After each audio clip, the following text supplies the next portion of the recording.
Before we get into the soundtrack, I'm going to just show you a minute of what I've been up to for the last week. Saturday morning, I don't wanna wake you up. Can you believe it's true? Waking up you.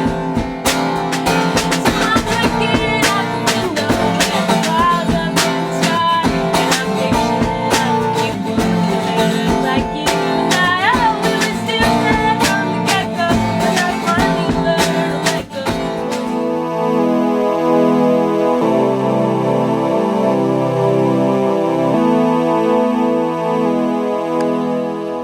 You give what you can with no condition. You give what you can, what you've been given. Heavy mud rush,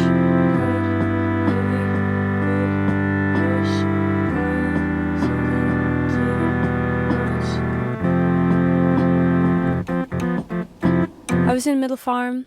It's a studio where I've recorded both my 2 records and the Fizz record, and I was there for a week. Pete, who runs the studio, is away, and so it was a kind of part cat sitting, part creative expedition. I don't know what it is, but I feel like something just clicked. Maybe it was being immersed in it for a week.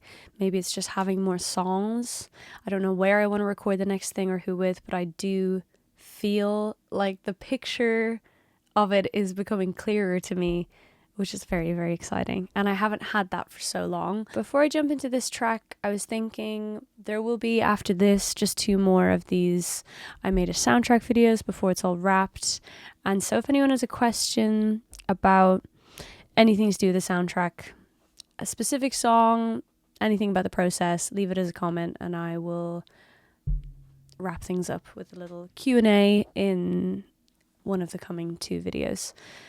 Okay. So, The Way It Was is a song. It is number 6 of 8.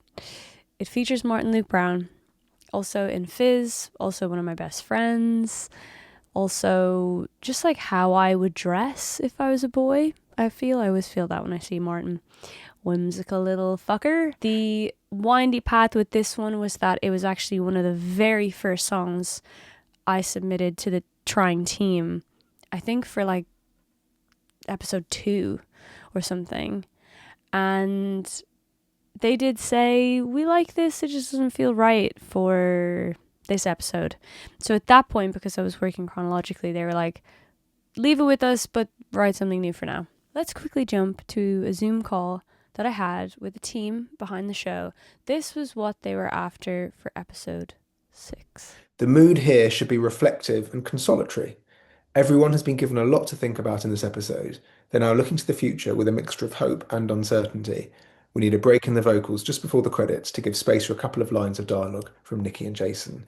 So when it came to episode 6, I think I wrote another song. Oh, I did. I wrote a song called What the Hell is the Rush? Let's give that the quickest listen ever. One breath, take another. Think of me and think of your mother. And we both know what she'd say. What the hell is a rush? You know that you gotta trust the process, even if the process kills you. I love this song.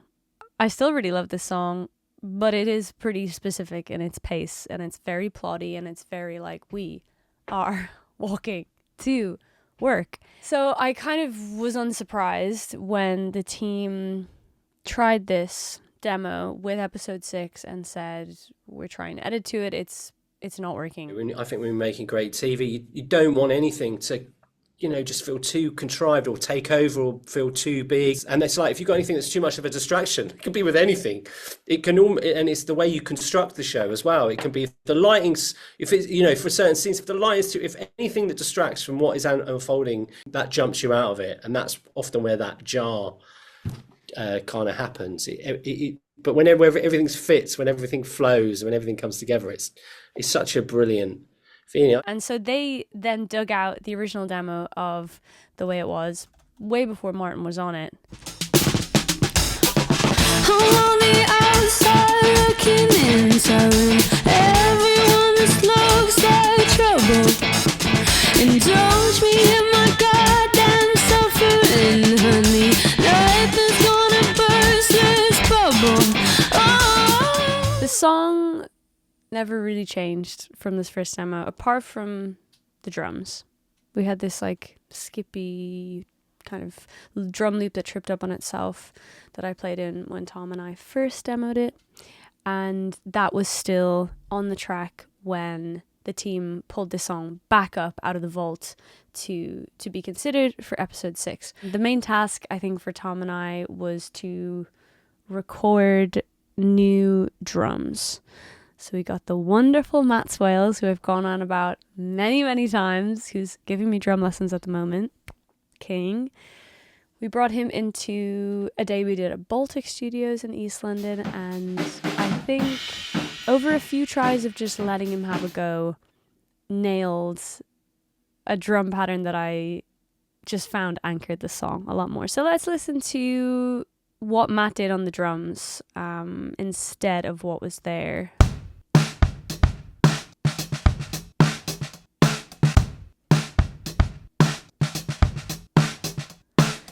It still had this like skippy thing with it, but it didn't feel quite as frantic. So we keep the main guitars. I really love this weird loop.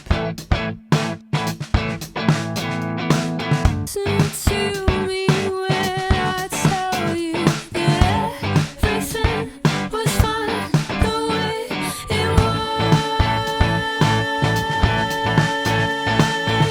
So, like the other features, the original demo that the show accepted and synced to the edit had just me on there. But then I was tasked with finding some featured artists. Martin's name came to mind immediately. I felt like he would really suit this one. It had this scrappy, twangy thing to it. I remember having Darwin Dees in mind when I first wrote it, and it was really fun. I went to his and we just recorded all his vocal parts in his bedroom, which was really fun. And we just smashed it. Hey, hey, it's a brand new day. Looking right out at the station from the fire escape. Change, change, coming like a train. Never know how you got going till it's gone away. My life, it was Something about starting with "Hey, hey, it's a brand new day." It's giving Arthur theme song or The Bear in the Big Blue House or something. All those things also remind me of Martin. I have a love-hate relationship with like starting this song at the start of the day. I feel it's like so obvious. It's kind of ridiculous. But I also felt like I liked it in this context. This song has always been about pure nostalgia and kind of yearning for it in a totally unrealistic way. And kind of being like, hey, I kind of feel like I've fucked my whole life up and it was really fine before. And that, if you're watching the show, and spoiler alert if you're not, but to me was a sentiment I really related to in Nikki, one of the lead characters. I'm going to just spoil the whole thing for you for a second, but these episodes are out already. Nikki and Jason, they have 2 adopted kids, not babies, but kids. And in this season of the show, their biological mother returns and Nikki is really struggling with her place in it all because she's like, I've built this family unit and it was great, and now she's come and it kind of fucked everything up. So this like stubborn, unrealistic, like why can't I just go back to how it was thing has always felt very Nikki to me. And so I guess I was trying to see if I can insert myself and my own version of that into this. nice. Had some money in my pocket and some friends I liked. Gone, gone. Now I'm the only one. Oh, show me where it all went wrong. Oh, I'm on the outside everyone just looks like trouble.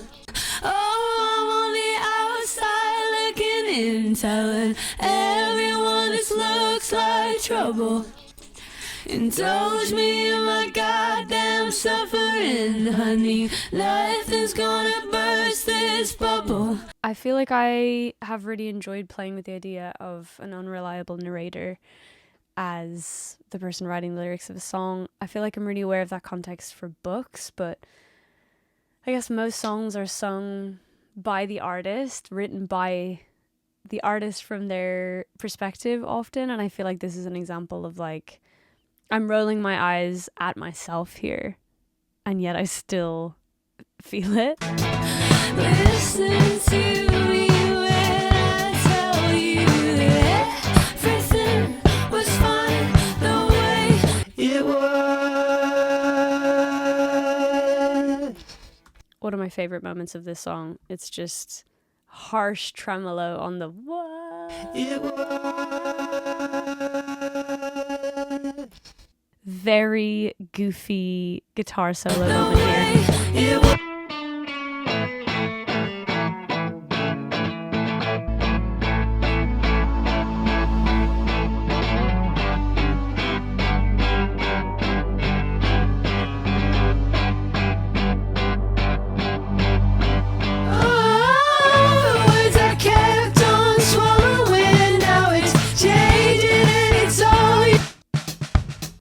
That tambourine is just really carrying it.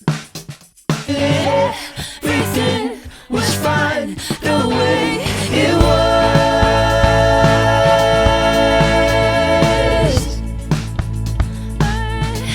The way it was. Martin, loudest thing ever. Everything was fine the way it was.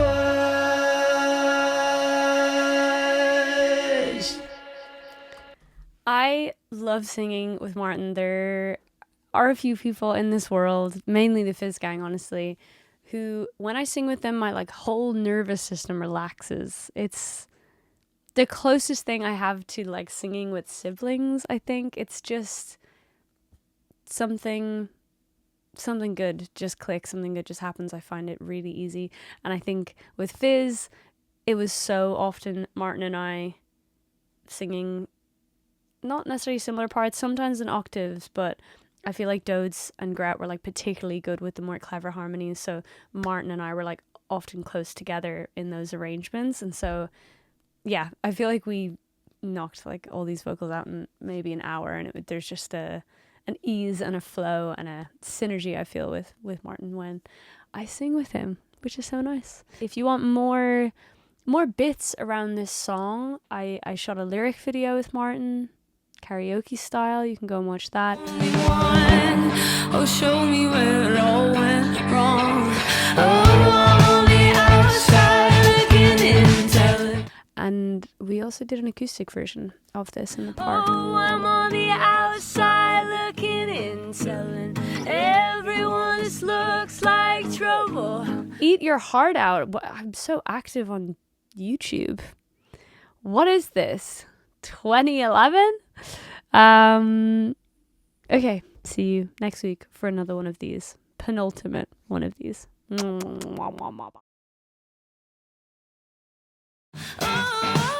the words I kept on swallowing, now it's changing and it's all your fault. Listen to me when I tell you that everything was fine the way it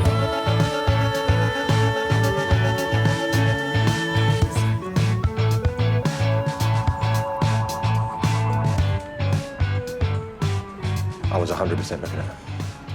I know.